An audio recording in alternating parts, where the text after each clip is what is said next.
Hey, we're back. Welcome to CPG Vibes number 189. Gavin, what is going on?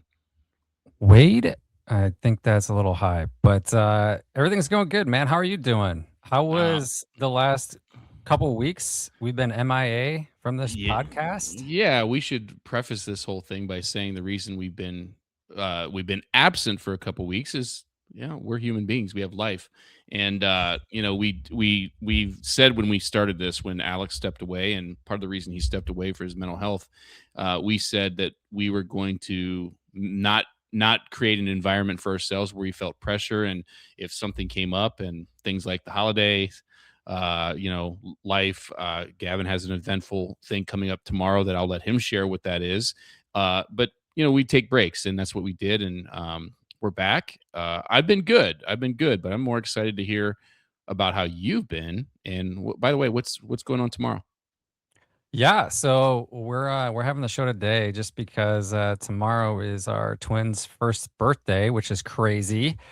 Um, it's when you look back at all the pictures and all the flights that I've had over the last year, that's something that I typically go through when I'm on the plane, and just seeing how much they've grown and how fast they grow. And if you're not a parent, you're never going to understand it.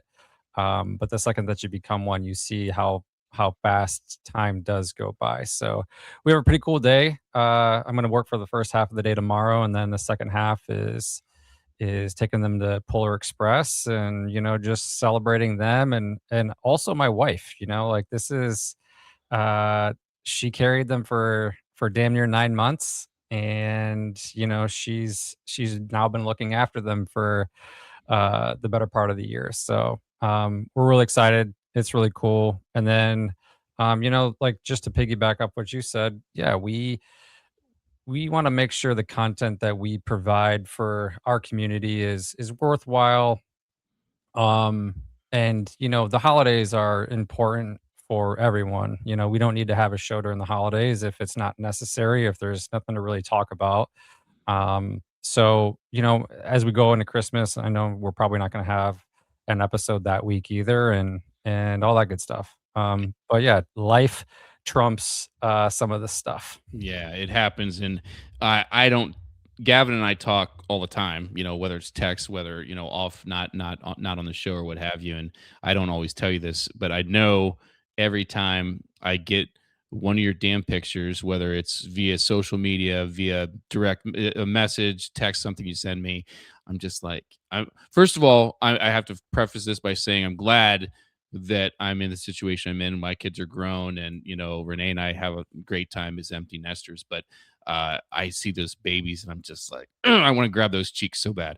And I mean, just adorable. But I'm happy for you, and everything that's going on. And I don't know. We talked a little bit about outside of the twins, what's going on. And I think you've got a little bit of an update. I think you were going to share with what's been going on in your life, Yeah, I mean, at the career wise, I same should say. time, yeah, at the same time, that we were kind of, think, transitioning out of our last podcast, I just put in my resignation at my previous company, and moving on to a larger role, and something I'm really looking forward to. So the company that I've moved on to is Update Beverages, and after the first of the year, there's going to be a quite a substantial announcement, and really looking forward to that. But coming over here as the VP of sales, and gonna do what I do, which is try to scale a brand and grow it,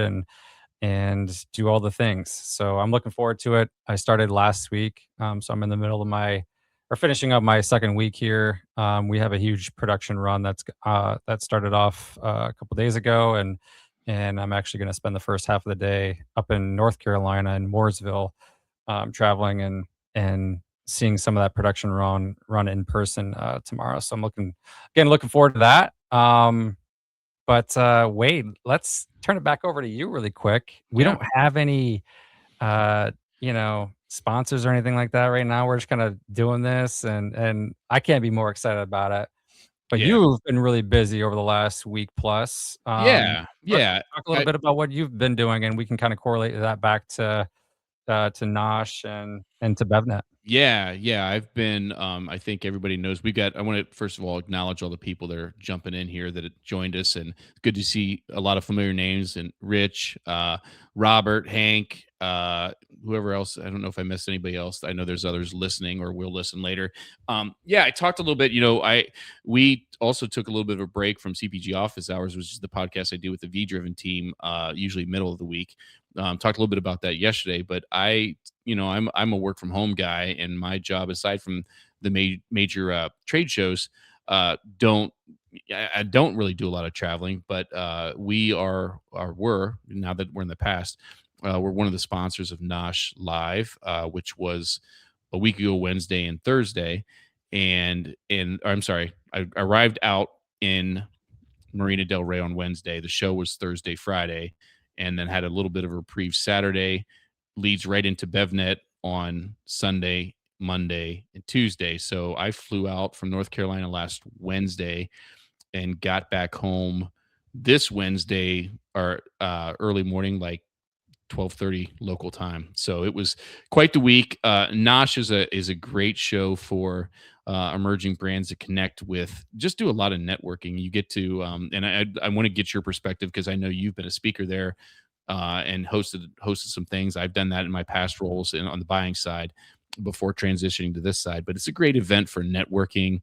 It's very friendly for intimate conversations, whether you're talking to, usually there's a couple buyers, and I'll let Gavin talk about his experience. But mine, when I was at the fresh market, I was there, Kroger was there, and you're these early stage brands, in some cases, very early, like maybe even pre-revenue, and you have an opportunity to talk to some pretty significant retailers. Like I said, I represent the fresh market when I did that, with nearly 170 stores. Right next to me was my good friend Holly from Kroger, who's since moved on as well. But you get an opportunity to talk to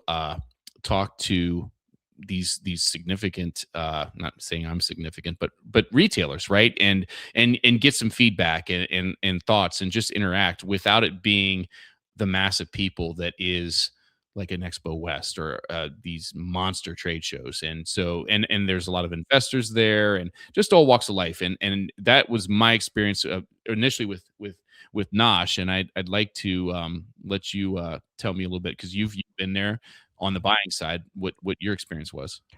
Yeah, so I'll just say, like, I think my experience was a little bit different. I think it was the first year that they did it post-pandemic-ish. I did it at the end of 2021, so, we were still kinda in the thick of it there, I think anyways. Yeah, I think so. Um, but the previous year, they didn't have it. I think in 2019, they had a huge Whole Foods presence there. Whole Foods was at this one that I was at. I was a guest speaker, so I got to go up on stage and look, man, when you're on stage, like, those lights are bright. Hmm. Like, that is really well lit. That's something you can't really prepare for. My mouth immediately got dry, and I was taking, like, a sip of water after every single question. I can still remember it because I don't know what it is, man. Like, you can be as prepared as a good public speaker or whatever, but, Right. um, yeah, that was definitely a cool, humbling experience because, as much as I wanted to ask, and I did, like, "Hey, what are we actually gonna talk about?" Like, I had this title, Right. and that's what we talked about, but there was no layering of questions like, "Hey, we're gonna start off with this and this and this." So that was something surprising where it was like the first 5 minutes I was on stage and talking, I was extremely nervous. I was what I felt like unprepared. But then once I got going, the nerves went away. I've rewatched that video a couple times and, like, I had a pretty good 25-minute stretch there. Um, but it was also interesting. Like, I remember Midday Squares being there. That was before, like, I had interacted with Jake and those guys. Um, Probably before they kind of came out of their shell and really hit the scene from like um a celebrity CPG standpoint type thing. The next year they really came out of their shell in 2022 and really really really hit the pavement there. Um, I remember a lot of investors being at that Mhm. show. Mhm. Not so much of a broker presence. A lot of like, smaller emerging brands were definitely there. I think one of the past founders of Justin's, or maybe one of the very first VCs of Justin's, was there. It, but at the end of the day, like the content was really good. You learned a lot. And then they had the pitch slams, and I was Mhm. also a pitch slam judge Mhm. when I or after I did the speaking, and that was cool. That was a way to interact with these brands that were pre-revenue, Right. or trying to get funding, or just seeking your input after the show or after they pitched. And I can remember giving a couple of those guys feedback, and some of them had success, some of them didn't. Some of them are still in the thick of it today, and that's all cool. Yeah, yeah. No, I echo that, and I do want to say real quick because I want to stay on this topic. But Robert, I actually just talked to Bren about an hour or two ago, so I think things are sounding good. Good stuff. But no, and just you mentioned the lights are bright, and they certainly are. I know. I did the pitch slam judging, and even that can be, but what I will say, and I'm not, I think the world of the Nosh team, and whether you talk about Mike or Melissa or I'll forget a name, Ray or Monica. I mean, they're just amazing, and Ray specifically when he's the facilitator of the questions and stuff, he can just keep things moving. I love doing taste radio with him because he's always going to keep you on track. He's just the consummate pro. But no, I don't know if it was, I think it was last year. Jennifer Garner and John Forker were, Yep. John Forker is a star in my opinion, but Jennifer Garner was there with Once Upon a Farm, and then this year Khloe Kardashian was there, and so that was, when you talk about star power, obviously there's, you can Yeah. think what you want about her and the reality television and things, but make no mistake about it, the brand she's building is doing some huge things. So it's definitely interesting. And then transitioning from that over into BevNet, I believe I said Nosh was I would Wait, call. Go ahead. Nosh was just like what, 2 days? Yeah, when it was Thursday and Friday, and basically a day and a half, Hmm. and then nothing Saturday. Sunday, a little bit of BevNet, Monday BevNet, Tuesday BevNet, and then Brewbound's right behind it. But I say Nosh is intimate from a, it's not intimidating. It's very manageable navigation wise, but BevNet is at the same venue and has probably, I don't know. I'd love to hear from the team how many people attend that versus Nosh, but it's bigger, right? It's beverage, Yeah. and we know beverage is monstrous, so crowded. And have you ever been to BevNet? They asked me, but it was obviously a big commitment because I Right, could not be out there a week straight, and it did not make sense for me to fly from Asheville to Cali, back to Asheville, back to Cali. right. And I don't think they were going to count my rooms for 3 days before the next show started. So um, I did not go to that. But just like I follow these guys' Instagrams, and the amount of beverages that I saw posted over the course of 2 days was pretty crazy. Yeah, And again, like we all know, beverages, it's if it's not the most competitive space, it's top 3 most competitive spaces in grocery, and it just looks like that is gonna there's no stopping that trend anytime no. soon. It's a sea. There's a sea of people there. Again, it's just it's at the same venue. So being there for the intimacy that I keep saying of Nosh, and then seeing the significance of BevNet and how large it is and how many people attend in that same venue, it's insane. But yeah, I don't see that ending any. I can't talk ending anytime soon. It's just there's always going to be something, right? And Yeah, and it's one of the biggest dollar generators in center store. So that's not gonna go away anytime soon. So I need to and want to again acknowledge those joining us live. We've got Sean, we got Hank, we got Steve, Robert. If you're new to the show and not contributing to the chat, please do put your name in there, first time, long time, whatever. Or if there's something you want Gavin and I to answer or talk about, put that in there too, because otherwise he and I are just going to keep talking and catching up over the last few weeks what we've been up to. So wait, I do want to go back to BevNet really quick and get an understanding of, you were there as a broker, Mhm. broker support, or however you want to look at it. Yep. If you're the brand side, why do you go? For BevNet, well, I think just like at Nosh, there are some opportunities for buyer meetings. I know specifically the Sprouts team was there from both representing both innovation and mainline, so the opportunity to meet with them and get that feedback was there. They do. I don't. I didn't attend it. I wouldn't say it's called a showdown, but it wasn't a pitch slam. I think you had to register in advance to be part of that, and then they had some finalists, and then kind of did some things like that. There's investors. There's it's the same thing. It's just turned up because of the size of it. Lots of opportunity to try the product, network. All the same reasons for Nosh, but just a lot more people. So and a lot of content too, right? As far Yeah. as for brands and things like that too. So lots of activity, lots going on. Yeah, that's it. Oh, cool. Yeah. Um, I guess just a follow-up question, like, what's the difference between Nosh and BevNet? Is Well, Nosh is more focused on non-beverage products. got it. And so you're seeing snacks and just bars and all those categories. BevNet it's beverages, literally. That's all it is. So Nosh has everything else. Could be frozen, could be grocery, shelf stable, whatever. Yeah, got it. I love the events, honestly. I think they BevNet obviously puts on a hell of a show. Hmm. They I think they do a lunch and dinner, cocktail hour, all that Yep. good stuff, and I think the people that you can interact with. I mean, I saw again just of all the beverages that I went to or that I saw through Instagram. There's a lot of cool stuff. I saw Trip there. Trip is Hmm. doing a lot. I think they just raised a lot of money, and then also they're doing. I think they hit 100 million in sales or something like that. So like it's not just for small emerging brands or pre-revenue brands. It's also for those that are well established and probably, again, just going back to my past being there in 2021, there's investors there, and they're not the small guys. They're the big guys that could potentially write you out that check. So I'm sure there's a lot of networking opportunities for a show like that.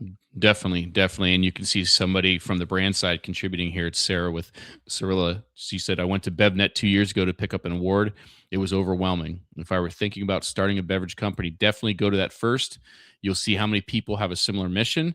I listened live this year from home. So yeah, she obviously felt that as being, beneficial to her in her own way. The award, congratulations, by the way, although it's 2 years late. But also just to see what you're up against, because if you can't do that on your own by just going to your local store that you're thinking about getting into, you'll certainly see it there when you talk about all the people that are there, and then the mission piece is there too. But I give credit where it's due to the retailers that find time to attend, because it's not, I mean, let's be honest, it's not it's not expo, it's not one of the KE or fancy foods, but the retailers that contribute their time to give that feedback. And it's something that I don't know if we're pivoting or just we can kind of go down this road with conversation relative to a pitch slam. People often ask me and our team, so pitch slam, pitch slam, pitch slam, why do you do it, why do you do it, why do you do it? But I think when you look at it from an opportunity to get feedback from a Gavin in his previous role, from me in my previous role, from the Sprouts, whoever's attending these, I think it's the opportunity to get that feedback, especially for an early stage brand, so early on, whether it's regarding a taste profile, labeling, ingredients, or something like that. That can be Branding, all of it. I mean, invaluable, right? I mean, yeah, yeah, and again, like I think something that we've talked about quite a few times over the past multiple months is just like that self-reflection as an owner, or brand operator or whatever, and being able to take that feedback. The pitch slams, you're again being a part of that, the lights are shining bright on you. You have, I don't know, 10, 15 seconds to give back the feedback based on their pitch, and what you're seeing. um, you tasting the product and stuff like that, and the taste is definitely the most intimate part of that, to figure out, like, okay, do they have something here? Do they not? I can remember, an ice cream company, Marcos. Marcos was a part of it, Rich Nuts was a Mhm. part of it, Cocada was a part of it when I was there, Lee, that Mhm. brand, Mhm. they were a part of it, and I can remember talking to each of them, and my big thing with Cocada at that point was, like, I don't understand how you're gonna communicate what your product is to the consumer at the price point that it is, but I felt like they had a real serious food service play because I was Mhm. actually mixing their spread in with Marcos vanilla ice cream at the time, and I Mm. was like, "Damn, this tastes fucking good," Yeah. like, this Yeah. is something that I can definitely get behind, but again, how do you do that? How do you penetrate the food service business, and how do you how do you then, I think it tastes good, mixed in with the with ice cream. I'm sure a lot of other people will, but then how do you penetrate the food service side of the business to actually execute that? And then you'd have to pivot and all that kind of stuff from the Right. package that they had. And then I had that same feedback with Lee, and I know he connected with Sprouts shortly after that, but I think there was a taste issue that he solved after that show based on the feedback that we provided with him. And then I think he had a price point issue at that time too, but then he also fixed that. But again, like that feedback doesn't guarantee success either, right? Like a couple of those businesses have since gone under, and ultimately this business is hard. Just because you win a pitch slam doesn't necessarily mean that you're. I think Kokata ended up winning it. Mm. Doesn't guarantee success. It Right. just it's a start. Right. Yeah. Yeah. For sure. For sure. Lots of good stuff there. And Steven here brings up a good point. He says, let me see if I can show it here. I fast forwarded there. It's Yeah, good. It I happens like fast. this. Yeah, every post where someone's celebrating getting listed at a new retailer is another brand getting delisted. In the US, between 3,500 5,000 new beverage SKUs launch every year across retail, D2C, food service, and limited regional tests. And it's interesting because on the broker side, we talk about we I always talk about, needing 4 to 6 months to start to see traction in the space, and or if you're presenting to a retailer today and they love the product, you're going to see 4 to 6 months before you see execution at shelf. And a large part of that reason is selling through existing inventory. So that kind of goes back to Steven's point is, you're not just getting on an empty shelf. There's something there that is now coming off the shelf for you to belong on there, or not belong, but for you to get the opportunity to be on there. And that takes time, to sell through. And yeah, it's whether it's downsizing someone that has, 8 facings and you're getting one of theirs, or delisting altogether. That's the reality of the story. And Sarah piggybacked on that, and she said most won't make it, but it was awesome to see the Poppy founder be reminded of where they came from when they first pitched at BevNet. Yeah, Poppy, the founders were there. Yep. That was a good stuff. So Yeah, and I know there's been a couple other really successful brands that have been that started off at that event and have since either sold or are doing well now. But you know, there was a question. We're talking about brokers a little bit that I asked you and Jonathan because I think that was our last show or one of our last shows, and we were talking about, well, how do you define success with a broker, and what do you do with the bottom feeders that the brokers have? And neither of you guys either answered it. And I just want to say, Wade, I did some research and I talked to some people, and they handle it very much the same way that a category manager does. And they evaluate the business, right? mhm, They figure out, hey, have we been with this brand or this broker for 2 years or a mhm, year? Have we made any traction? And if the answer is no, guess what? They're doing the same thing a category manager does, which is what we just talked about. mhm, You have underperforming beverages in a set. Guess what? You're going to recycle those ones out, and you're going to find new beverages to replace those.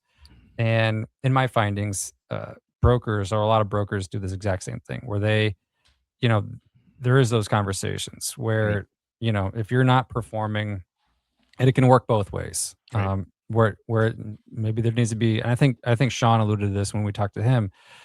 There can be a nice breakup where it's like, "Hey, I can't do this for you," you right, know? right, Or it's, "Hey, I've tried to do everything for you, and I think it's time to move on," you right. know? So Right. I don't know. I don't know that we avoided the question. I don't know if we maybe it's you a very know political we answer. I'll could put it no that no way. no. Well, one of the I'll say a couple things, and I think I'm not going to speak for our entire team, especially not Luke, who I report to. But what I will say is he's going on several platforms and stated very clearly that we work with brands the best with brands that are humble, and if you as a brand, I always talk about this, Gavin, a million times. No one likes being told your kid's ugly, and no one likes Yep. being told your kid won't start quarterback or be make the cheerleading squad. And if we deliver feedback, and I've been on conversations with brands that have not received the feedback well, and that he obviously didn't try our product because our product's the best on market. I had a call that I remember vividly to this day on the broker side where the person receiving the feedback that someone was giving them was belligerent, rude, and quite honestly obnoxious. And Mm. if you don't have some humility, you probably don't have any business working together because here's the thing, and you can relate to this, Gavin, is as a category manager or executive on the category management side. You've done this, right? You're given something like, I'll give you an example. I You could give me the best olives in the world, the most expensive, the most or whatever. I'm not going to like them because I don't like them, but I'm Mhm. not going to give feedback on it because I don't like olives. So I'm going to find somebody who likes olives and I'm going to get their feedback, and but assuming all things are equal and you're delivering or receiving feedback and you can't take it, it's just like a job performance evaluation. Am I right? I think you're right. Like if I'm being given the same feedback at 5 consecutive jobs of underperforming or whatever, and I fight that feedback, I mean, again, you have to have that self-reflection of being like, "Okay, 5 companies have told me I'm underperforming. Right. Am I underperforming, or am I underperforming in their eyes?" But the same message applies, I'm underperforming. So, you gotta swallow that pill at that time. Right. Right. Well, and But the and with problem with that weight is someone is telling them that it's the best thing ever, right? So it's like, who do you believe? Do right. you believe your broker and your broker's friends and the people that have tried the olives that are saying, "Hey, man, it's not good"? Or are you listening to your dad and your mom who are like, "Hey, this is really good." Like Right. who you listen to. But I I think again, I'm just answering my own question, but I think that's why a lot of founders or executives need that right-hand person who checks their ego mhm.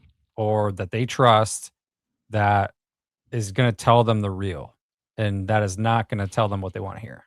Yeah, yeah, and it isn't easy, and I always call it the farmers market mentality, right? Because you've built something, you're making something out of your house, right? A salsa, spaghetti sauce. I always bring up those two because those are the two that I always think about when I go back in the day.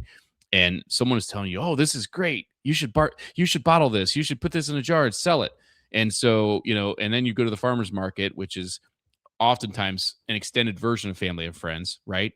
And you sell out, and maybe that's just a couple bottles or a couple of cases, whatever the case may be, and you take that as positivity and to keep moving and keep. And I'm not bashing farmers market because I love farmers market and frequent them often. What I'm saying is that you have to, once you're getting in a wider scope and you start dealing with whether it's a national or a larger retailer, not a local IGA, just one store here, one store there that, sees you every day shopping, but a person that's making decisions for multiple locations, they have different criteria, and they're going to be looking for different things from a packaging perspective, from a taste perspective, from a price perspective, all these different things.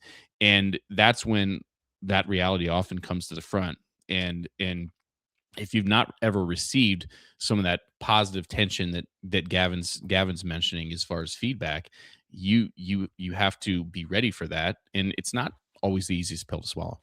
Yeah, and I think some of this is avoidable too, because like, let's just say you start out brand off.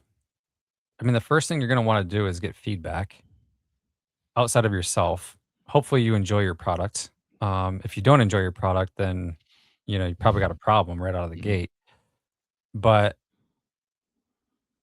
if you if you sell in retail, however you start, you're getting feedback right away, right? Like if you go to the farmer's market, someone's going to provide you with feedback. They're either going to buy it or they're not, right? Like I think of Bilal, like they He's one still, of the exceptions, complete exceptions to the rule. Yeah. yeah, but like, the feedback that they get from their farmers markets is obviously uber positive, and that Mhm. translates to retail, to people buying it. And he's got a very specific market that he caters to and all that kind of stuff. But I feel like a lot of brands skip a step here. And I've been a part of a few of them. Mhm.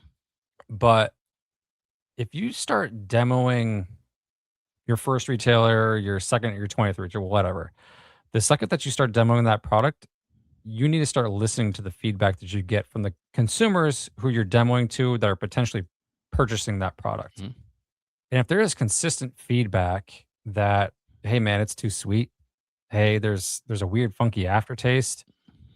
And I mean, Wade, you know this. Like, Mhm. if you go to any Whole Foods, if you go to any grocery store, there's a pretty good chance that you can sample up to 2 to 300 people relatively easy. And Mhm. if there's a consistent theme across all of those people that have different taste buds, you need to take that back to the bank right away and adjust if it's negative, Right. Right. because that's just, you get into another store, let's just say the response is like 60% negative. Probably gonna be 60% negative or majority negative at the next one, and the next one, and the next one. So you need to start working on the reformulation at that point. Yeah. I feel like a lot of people just skip this step now. They just wanna get into retail right away because they think they have an A plus product, and that could be one of the bigger issues in startup, in the startup CPG world. It's interesting you bring that up, and I do have some comments from the By the way, audience these on this. comments, Yeah.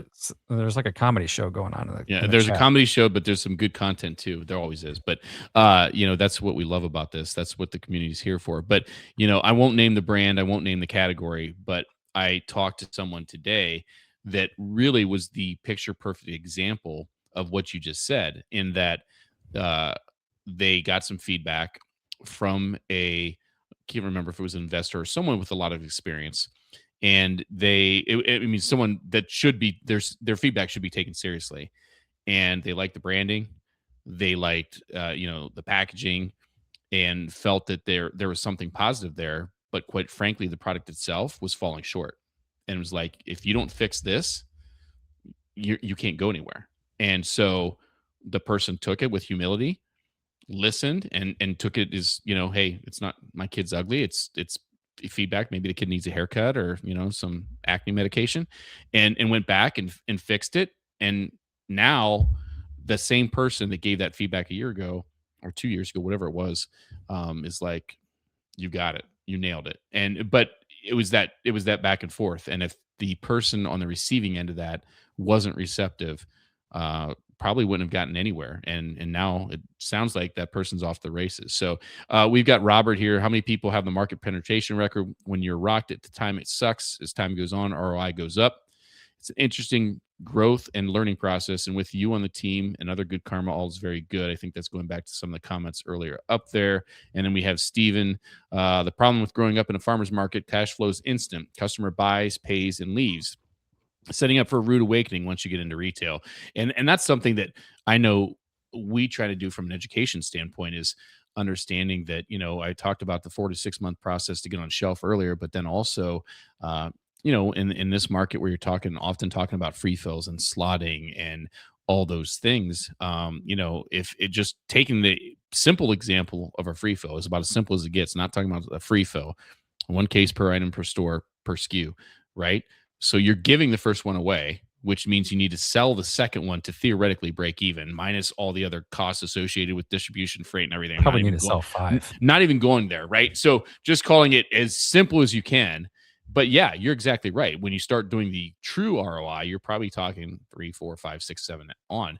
But you trying to understand, if you get a yes from a retailer like a Whole Foods, like a Sprouts, like a Fresh Market, whoever, it's not necessarily a golden ticket immediately, as Steven's talking about. There's an investment, and there's going to be a time frame before you see a return on investment to get that back, and it's up to you to decide if that opportunity is worthwhile. And I know you've been on the receiving end and the on both sides of that equation, in especially in the beverage category, right? Yeah, I mean, And I'm not talking about specific brands. I'm just saying, I mean, you've had to work through some of those exercises. yeah, I mean, again, like the advice I can only give is you need to understand. I think this goes to all brands. You need to understand how fast you want to scale, but also understand what it's going to cost if you scale that fast. And uh, I sent you a text earlier. I think it was from Jason Hmm. with the new primal. Is that right? Yeah. Yep.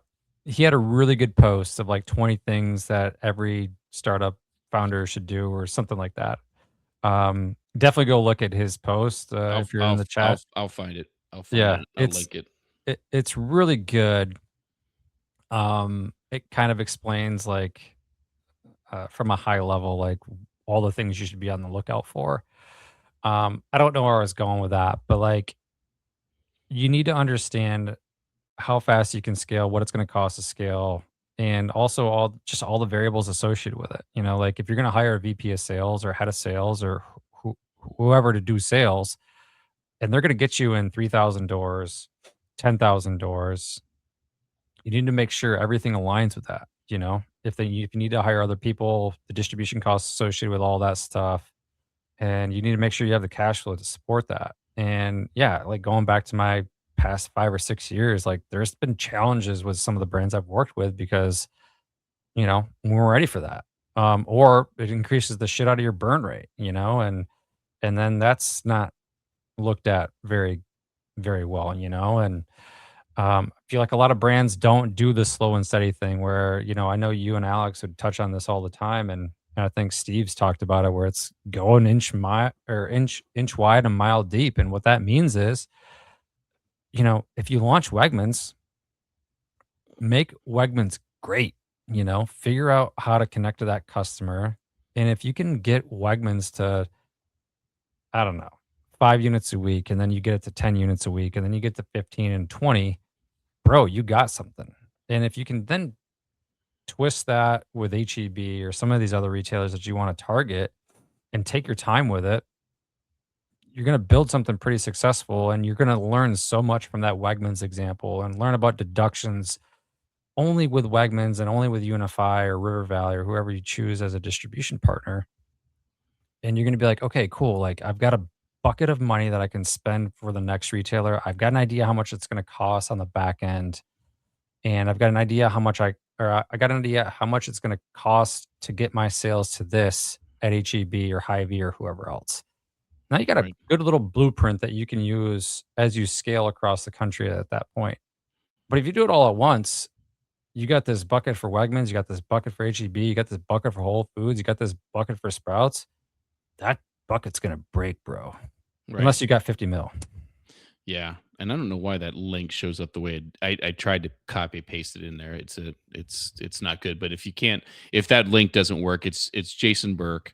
It's one of the last posts he did. I encourage you to go check it out. It's definitely gold, no question about it. So let's see. We had a comment here from Steven. My last brand lived that as they launched in the U.S. 2 months to produce and pay commands and 4 months before being paid. Let's see. Yeah. That's I mean, that's the other battle too, is just,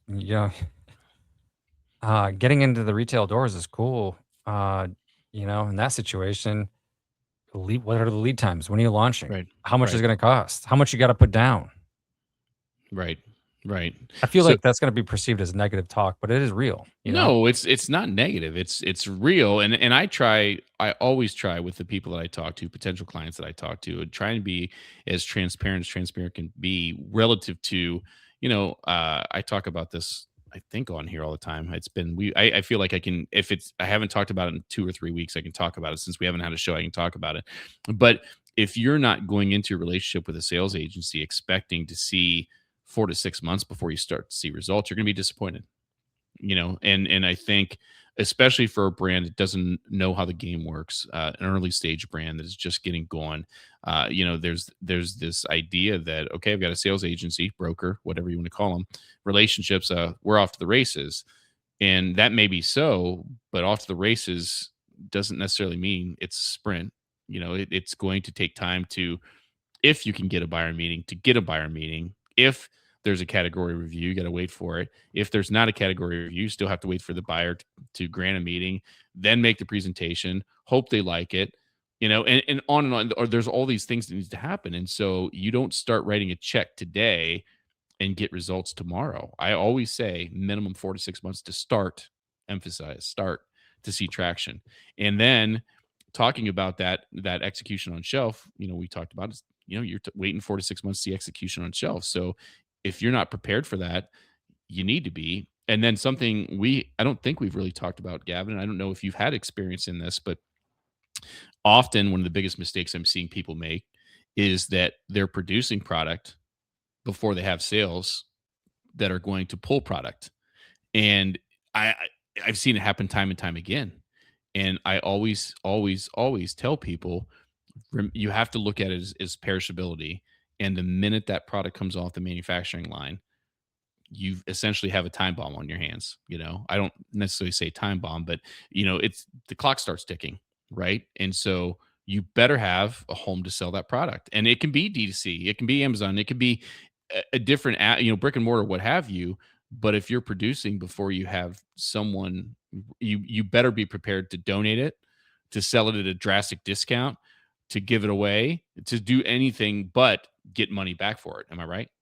Yeah, I got a I worked for a company that did that, and you again, I think every founder wants to expand as fast as possible, and I'm not saying that mentality is wrong.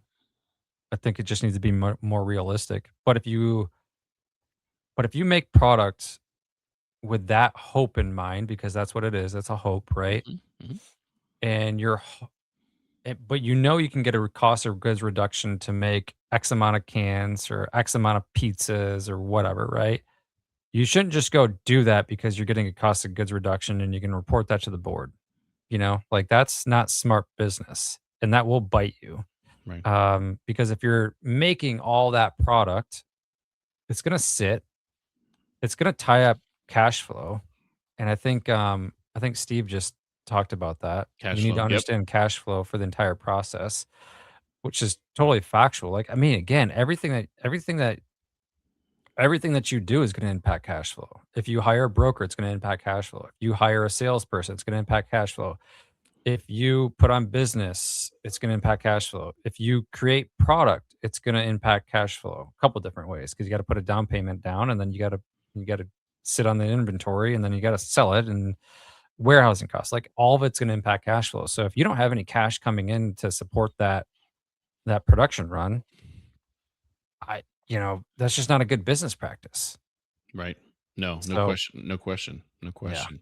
And there's a couple comments here, and you need 5 backup plans, 5 disaster recovery plans from Robert. And this is something that I was alluding to without saying specifics, but it's true. A 12-month shelf life. This is from Steven.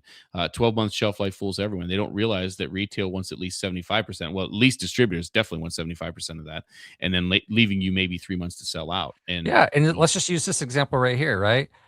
It's made with a year. right. Guess, if it goes through quality, it sits. It's got to get shipped to your DC, so it sits, right? It might like that 12 months might be 11 by the time it hits your DC. Right. And then the distributor wants 75 to 80%. You can negotiate that a little bit, but that's what they're looking for. And then what's the distributor gonna do? The distributor's gonna pull it out of their DC, I think, once it's got, like, within 90 days, I think. Right. 60 or 90 days. It depends, right? Yep. Yep. But then you gotta cover that too. It's either gonna be immediately destroyed or you're gonna take a beating on, payment to ship it back to your DC or to pick it up. Right. So, yeah, not good. No. No. And or try and find and I'm this is there's going to be a pun here, but um, excuse me, try to find an outlet for product, grocery outlet being one of them. But and you're going to sell it for pennies on a dollar, Yeah. or if one of the larger distributors disposes of it, guess who's getting the ticket for the disposal? You. So yeah, there's a lot there. Yeah, There's a lot there. probably, it's been a while since I've had to bite that bullet, but it's probably for wholesale costs too. It's not for what they paid it for. Right. Right. Not we could probably keep going on this for the remainder of the show, but I did want to bring up something that Hank brought up here, and I don't know if you've seen this, Gavin, but Hank asked, did we see what Shannon is doing with his upcoming trade show? Did you Yeah, see I that? saw him post about it. And this is referring to Shannon Peffley. If you're not familiar with Shannon, you should follow him. He's an awesome human being, but he's trying to do some different things. So Yeah. yeah, I feel like I saw it a couple weeks ago. I might have been the week of during Thanksgiving or something like that. I appreciate what he's trying to do. I've got my own opinions. I wish him the best of luck. I think it's definitely going to be hard to achieve because it really feels like you need everybody involved to share the same passion that he's going to share with it. Um, and I think that's going to be pretty hard for all the brands and the retailers to show that passion. But I don't think he's wrong in the sense that some of these shows need a need a facelift. yep, Because uh, I think for the brands, it's either a marketing event or it needs to be a sales event. And, if it's a marketing event, what type of ROI can you potentially produce by going to a trade show now? Like if you're going to a Unify or KE show or uh, National Restaurant Show, Fancy Food, all those, like what is the ultimate benefit as a brand to go to those shows? And I would say, as a sales leader, like I would want to try to put on business at those shows, right, Like that would be the best use of sales time to go to a show like that. If there's not going to be an ROI to go to a show, a sales show, then you shouldn't go to it, Like that right, that feels like a waste of time. right, right. Um so I think he's onto something. He'll probably have to pivot, but that's just my 2 cents. Well, he's a emerging founder, and we talk about iteration and things like that. Maybe we should have Shannon on the show to talk a little bit about it and see Yeah. what he's up to and talk about it. Robert says he wanted to take a slot in his booth. He thinks it's a great idea, and I think the idea is solid too. I think, and I know Shannon and personally, and I think he's a great guy, and I love what he's trying to do. I think if we do what we always do, we get what we always got. And Mhm. so if you don't try and come up with new ideas and try and do different things, you can't really sit behind the scenes and complain about the situation because you're not doing anything to change it. So I commend him for trying and what he's trying to do, and we'll see what happens. Yeah, I dig it. I mean, look, at the end of the day, I think 5 years ago, if people were like, "Hey, we're gonna pay 2.50 or $3 for a can of Olipop," that's you know, I think most people would have said that you're crazy, but Yeah, people are doing it all the time now. So, yeah, and going back further back, bottled water. So I mean, yeah, yep, exactly right. yep. All right, I'm throwing this one to you, Gavin. Robert Kogan, the King of Canada, as I referred to him on yesterday's show, or maybe today's, I don't know, but Robert's the King of Canada, or Well, Governor, or Chancellor, whatever he is. What's the best advice about getting ready for a new year? And whether Gavin, you want to tackle that from a brand side and or whatever side. What do you think? pretty vague question, Robert. Oh, he's going to give you a hard Man, time. I think as we gear up for the holidays and um I think a lot of self-reflection probably needs to go in for everybody, whether it's personal, from a branding, and I think a lot of brands probably have already figured this out, right? They probably have been figuring this out for the previous 3 months as they've adjusted their books for next year or adjusted their budgets for new hires and all that kind of stuff. But I think again, a lot of self-reflection, So for me as like a parent, I am mentally preparing, you know, what the next year looks like for the kids. And, they're walking right now and they're going to be running in probably 3 or 4 months or whatever. Right. And talking and all that kind of stuff. And, um, I'm just, as I get older, I'm just gonna try to enjoy each year more than I tried to do the last year, and try to be a better husband, try to be a better father, try to be a better friend, all that good stuff. But self reflection, I'll just leave it there. Yeah, well, and I think you can transpose that into a larger scale, just simply self reflection, whether you're a person that you were just kind of doing, or if you were a brand, it's a good time to do self reflection, right? And what I mean by that is everything Gavin just said on a personal level, but looking at it from a brand perspective, evaluating all your relationships, evaluating where you are as a brand, evaluating, relationships, meaning your supplier relationships, your service provider relationships, your the programs that you've always participated in, your brand itself, where you're at and where you want to go, and all the above, right? And if you sometimes that's the hardest thing. And I used to, and I haven't talked about this in a long time, but one of the reasons why I've made the moves I've had over my career is I typically, going back literally to one of my first jobs, I did a self evaluation, not formal like written or typing it out or anything, but just looking at myself and my situation personally and professionally about every 2 to 3 years, and I typically made moves after 2 to 3 years, and the exception to that was Bueller's, because I was there for 20 years. But one of the reasons I was there for 20 years, because every 2 to 3 years they would I either got promoted or I got added responsibility or something changed that kept me moving in a direction that was like, okay, well, I don't really need to do too much of an evaluation because there's something that's changed. But then, when you look at, my track record over the last 6 or so years, you'll see that that's happened about every 2 to 3 years. And it's where am I? Where do I want to go? How do I get there? Or is it time to call it and move? And I know, Gavin, you can speak to that yourself because you've made some change. And I don't know if it's this every 2 to 3 years that we're talking about, but it's at some point, you have to answer the person in the mirror. And if that person is giving you some of that positive feedback that we talked about earlier on in the call, then you need to have a hard conversation with that person, because that person, above all else, you have to answer to that person, right? Yeah. Shit, dude. I think I've had 5 jobs in 5 years. I'm not necessarily proud of that. Mhm. Um, and, But I I would say, know. from that standpoint, I don't want to cut you off, but I do, in order for you to keep going, I want to say, but you've also made decisions, and hard decisions, and to make moves. And it's the easy is to keep going till something just happens, and but to make a change is difficult. Yeah, I think again, like all those moves were self-reflective moves, right? Like I thought about this brand and it's like, hey, do I have a future here? Right. Mhm. And I think the last 5 jobs I've had, all sales jobs, um, and I would say most of them had an overarching similar issue, or shared issues.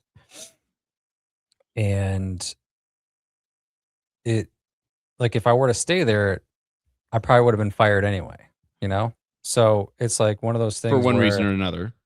yeah, Yeah. like, again, I won't sugarcoat this, but, like, sales is usually responsible for everything, right? Like, if sales ain't good, it's the salesman's fault. If the product's not moving, it's the salesman's fault, and, like, again, most people will think of that, and it's not necessarily true, and I think a lot of salespeople will say that's not true.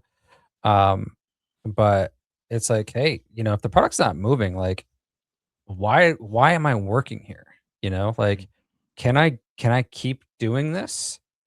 Can I keep having the same conversation with the same buyer every single time where it's like, hey, there's really nothing standing out with this product. It doesn't taste that good. Like, like how many times as a salesperson can you hear that if you can't physically or if you don't have the power to actually change the formulation of the product, change the branding of the product, how long can you stomach that, And I would say that there was an overarching theme with some of the jobs I've had with that issue. And I would look, I don't want to toot my own horn, but I do think I am a high performer, and I have high expectations of myself and all those kinds of things. And that is why I've had to make those moves. It's like if I don't make the move now, the move is probably going to be made for me, and it's better for me to leave on my terms versus the company's terms, you know? And I know that I've obviously seen a lot of people job hopping and things like that. And I can remember in high school, like home ec teacher or whatever, like they said that the average person back then, and this is like 20 years ago, but the average person has 4 jobs in their lifetime, you know? And I just laugh at that now because it just seems unreasonable to think that you would have 4 jobs in your lifetime. Yeah, well, things definitely changed. Well said, and we're coming up closely at the end of the show. It's I think we covered pretty much any possible topic that I could have thought of. We didn't really have a lot of pre-show dialogue because I've been traveling. Gavin's been busy, and we just jumped on. We figured we'd be catching up, and I think we went a little deeper than we anticipated, but it's probably a good thing as we reflect and look at the end of the year.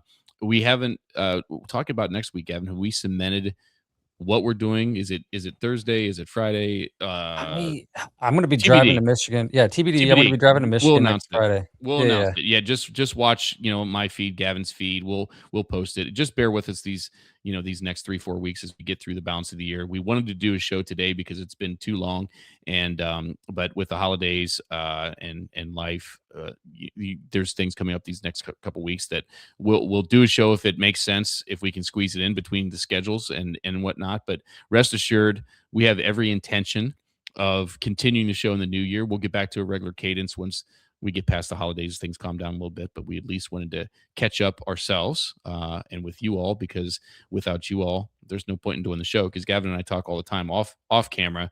We don't need to be on camera to talk, but what we feed off is the community, and be able to hopefully provide some value. So Absolutely, and I would just, leave it at, the Northerners, hopefully you guys stay warm, and, hopefully there's not too much more snow heading your way. I know the Midwest has been getting smoked with snow, in Canada.